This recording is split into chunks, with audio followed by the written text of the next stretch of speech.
కళ్యాణం వైభోగం ఆనందరాగాల శుభయోగం.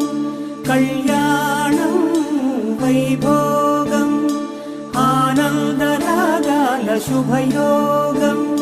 రఘువంశ రామయ్య సుగుణాల సీతమ్మ వరమాల కైవేచు సమయాన శివధనువు విరిచాకె వధువు మది గెలిచాకె మోగింది కళ్యాణ శుభవీణ. కళ్యాణం వైభోగం